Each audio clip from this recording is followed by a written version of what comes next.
নমস্কার, আমি দেবজ্যোতি। আমার ইউটিউব চ্যানেলে আপনাদের সকলকে স্বাগত জানাই। আজ আপনাদের নিয়ে চলে এলাম একটা বাজেট ভ্রমণের গন্তব্যস্থল দীঘা। অফিসের চাপ, মেট্রোর ভিড়, সেই ক্লান্ত দিনগুলি থেকে একটু দূরে সময় কাটাতে। আর সাথে থাকছে সমুদ্র, মন্দির দর্শন, আরও কিছু চমৎকার তথ্য আপনাদের জন্য। সকাল 6টার সময় যাত্রা শুরু করলাম উত্তরপাড়া রেলওয়ে স্টেশন থেকে। ছোট টার্গেট, কম খরচে একটু শান্তি। লোকাল ট্রেনে চেপে হাওড়া স্টেশনে পৌঁছলাম। ভাড়া মাত্র 5 টাকা প্রতিজন। এরপর হাওড়া রেলওয়ে স্টেশন থেকে বেরিয়ে ক্যাব বুক করে রওনা দিলাম স্প্ল্যানেটের উদ্দেশ্যে। আর এই যে সামনে বিশাল বড় ব্রিজটা দেখতে পাচ্ছেন, এটাই হচ্ছে হাওড়া ব্রিজ। চলুন আপনাদেরকে হাওড়া ব্রিজ সম্বন্ধে কিছু তথ্য দিই। উদ্বোধন হয় 3রা ফেব্রুয়ারি 1943 সাল। 26,500 টন ইস্পাতে তৈরি এই ক্যান্টিলিভার ব্রিজে প্রতিদিন 1 লক্ষ গাড়ি আর 1.5 লক্ষ মানুষ চলাচল করেন। ভাবা যায়? স্প্ল্যানেটে পৌঁছেই WBSTCর এসি বাসে চড়ে রওনা দিলাম দীঘার উদ্দেশ্যে। ভাড়া জনপ্রতি মাত্র 380 টাকা। আরামদায়ক একটা সফরে বাসের এসির হাওয়া খেতে খেতে এবং জানলার ধারে বসে সবুজ গাছগুলোকে দেখতে দেখতে ঠিক পৌঁছে গেলাম আমরা কোলাঘাটে। কোলাঘাট ব্রিজ অর্থাৎ শরৎ সেতু, রূপনারায়ণ নদীর উপর, যার নামকরণ করা হয়েছে শরৎচন্দ্র চট্টোপাধ্যায়ের নামে।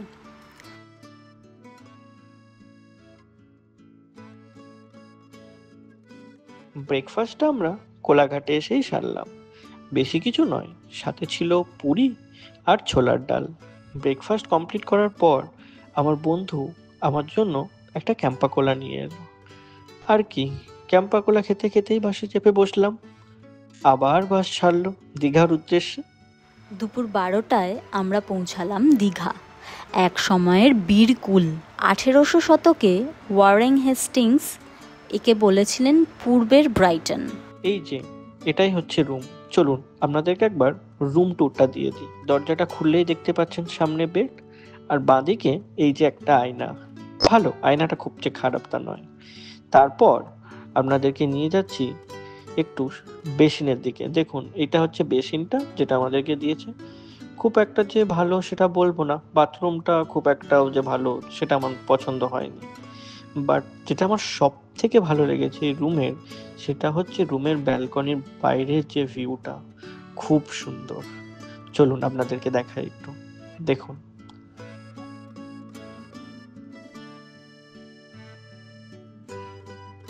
এরপর আমি আর আমার বন্ধু দুজনে আবার একটু বেরিয়ে পড়লাম সমুদ্র দেখার উদ্দেশ্যে। মনটা বারবার যেন সমুদ্র সমুদ্র করছে। দেখছেন জলের ঢেউ? ভাবুন এই বাচ্চাটার আনন্দ কতটা। ও তো নিজে নিজেই প্রচন্ড মজা করছে। এরপর দেখলাম ঘড়ির কাঁটায় 2টো বাজে। তো আমি আমার বন্ধুকে বললাম, চল লাঞ্চটা সেরে ফেলি। লাঞ্চ করার জন্য আমরা বেরিয়ে পড়লাম। বেশি কিছু ছিল না, সাথে ছিল ভাত, ডাল, একটা সবজি শুক্তো, আর 2-1টা সবজির সাথে ডিমের অমলেট। আমি আমার বন্ধুকে বললাম, দীঘায় এসে ডিম খাবো? বলে হ্যাঁ হ্যাঁ চল ডিমই খাই। এরপর লাঞ্চ সেরে রুমে একটু রেস্ট নিয়ে আমরা বেরিয়ে পড়লাম শঙ্করপুর ঘোরার উদ্দেশ্যে। ওই বিকেল 4টের দিক করে। 30 মিনিটের পথ, 14 কিলোমিটার রাস্তা। আর রাস্তায় যেতে যেতেই আমরা দেখতে পেলাম অনেকগুলো নৌকা। এই যে নৌকাগুলো যেদিকে যাচ্ছে দেখতে পাচ্ছেন, এইগুলো আসলে মাছ নিয়ে এসে তারা তীরে ফিরে আসছে। আর মাছ কোথায় থেকে আনছেন জানেন? মোহনা থেকে। এরা সেই রাত্রেবেলায় বেরিয়ে পড়ে মোহনার উদ্দেশ্যে মাছ ধরার জন্য। শঙ্করপুর একদম শান্ত নির্জন সমুদ্র তট। এখানে এসে যেন কাশুয়ারিনার জঙ্গলে আর নীল জলে হারিয়ে যেতে মন চায়। সমুদ্রের গর্জন, বাতাসের শব্দ সব মিলিয়ে এক অন্য রকমের অভিজ্ঞতা। আর এই যে দেখতে পাচ্ছ আইস গোলার দোকানটা কাকুকে আমরা এখানে শঙ্করপুরেই খুঁজে পেয়েছি। আর আইস গোলা দেখতে পেয়েছি, আইস গোলা খাবো না এটা কি করে হয়? তো কাকুকে বললাম, কাকু দাও বানিয়ে একটা আইস গোলা খাই। তো কাকু বললো কোন ফ্লেভারটা খাবেন? আমি বললো তোমার যেটা বেস্ট মনে হয় সেটাই দাও। কাকু বলল যে মিক্স ম্যাঙ্গো ফ্লেভার ট্রাই করতে পারো। সেরকমই মিক্স ম্যাঙ্গো ফ্লেভারই বানাতে বললাম। কাকু আমাদের জন্য খুব ভালোভাবে যত্ন সহকারে মিক্স ম্যাঙ্গো ফ্লেভারের আইস গোলাটা বানিয়ে দিল। তারপরে আমরা সেটা এনজয় করলাম।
এরপর শঙ্করপুর থেকে ফিরে এসে মন্দিরে একটু প্রণাম করে মায়ের আশীর্বাদ নিয়ে আমরা আবার হোটেলে ফিরে গেলাম।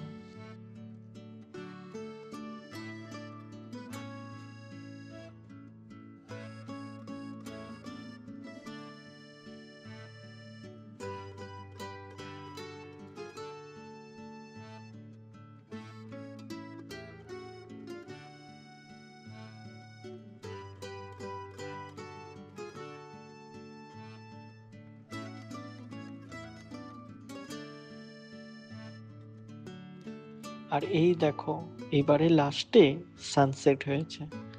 কি সুন্দর লাগছে না সমুদ্রটা এখন। এরপর সন্ধ্যের দিকে আমরা বেরিয়ে পড়লাম পার্কের উদ্দেশ্যে, নিউ দীঘার সেই পার্কটা। একটু ঘুরে দেখতে দেখতেই কত কিছু দেখতে পাচ্ছি। দেখো বাঁদিকে ডোরিমন চলে গেল। তারপর দেখা যাচ্ছে ধীরে ধীরে কত ছোট ছোট খেলনার জিনিস। এই যে এই টুপিগুলো দেখতে পাচ্ছ, এগুলোও খুব সুন্দর। এই দেখো বাঁদিকে আবার কতগুলো ছোট্ট ছোট্ট কচ্ছপ দেখা যাচ্ছে। তারপরে এই সব দোকান দেখতে দেখতে ধীরে ধীরে আমরা পার্কের ভিতরে ঢুকতে শুরু করলাম।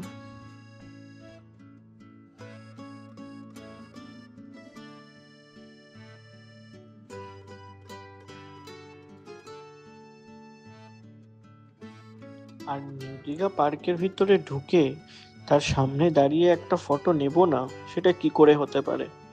বাট লাইটটা না খুব একটা বেশি ছিল না, তাতে ছবিটা একদমই ভালো আসেনি। মনটা একটু খারাপ হয়ে গেল বটে, ঠিক আছে তাতে চলতেই পারে।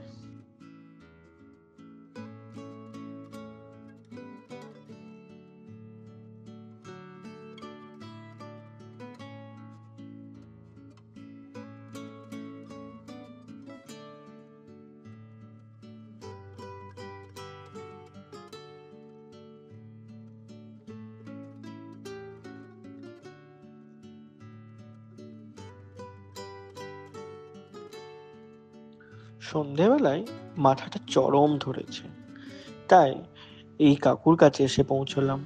কাকু আমাদের জন্য একটা লিকার চা বানিয়ে দিল, একটু আদা একটু লেবু দিয়ে। খেয়ে যেন সত্যিই আরাম পেলাম।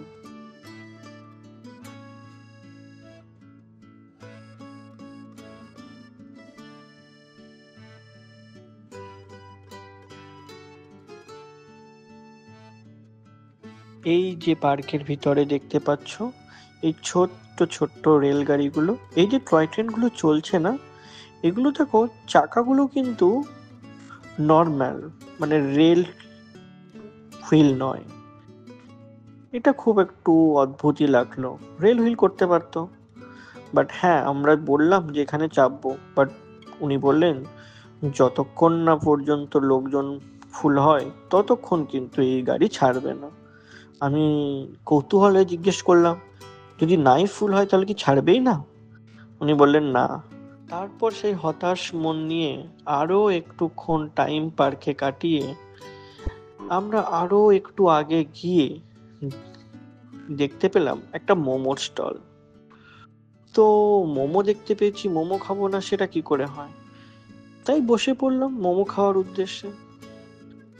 বসে মোমো খেতে খেতে ভাবতে শুরু করলাম যে কালকে সকাল সকাল উঠে আমাদেরকে মন্দিরে যেতেই হবে, না হলে প্রচন্ড ভিড় হয়ে যেতে পারে। আর এই যে দাদাটাকে দেখছেন, ইনি আইসক্রিম দিচ্ছেন বাচ্চাটাকে, ইনি কিন্তু অনেক খেলা দেখান। আচ্ছা, আপনারা জানেন যে এইভাবে আইসক্রিম বানানোটা কোথায় ফেমাস? অ্যাকচুয়ালি এটা টার্কি থেকে এসেছে।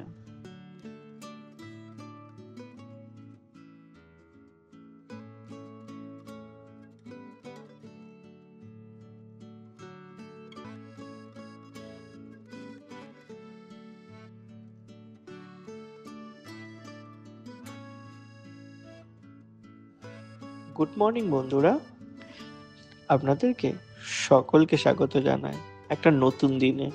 তো আজকে আমাদের উদ্দেশ্য মন্দির ভ্রমণের, মানে দীঘার জগন্নাথ মন্দিরের উদ্দেশ্যে রওনা দেওয়ার প্ল্যান।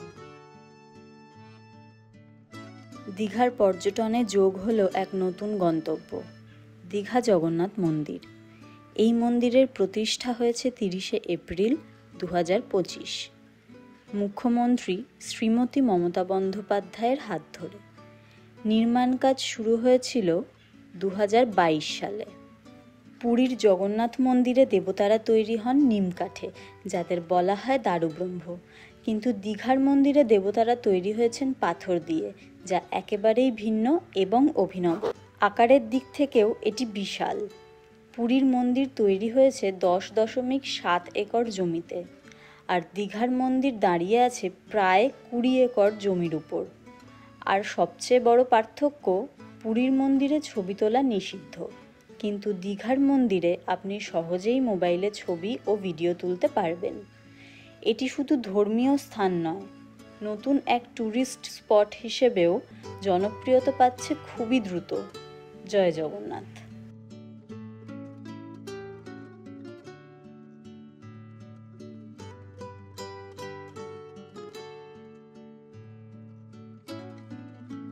হ্যাঁ, আর অবশেষে ভিডিওটা ভালো লাগলে লাইক দিন, কমেন্ট করে জানান, আর অবশ্যই সাবস্ক্রাইব করুন আমাদের ভ্রমণ ডায়েরি চ্যানেলটিকে নতুন নতুন ভ্রমণের গল্প পেতে। ধন্যবাদ। সাথে দেবজ্যোতি।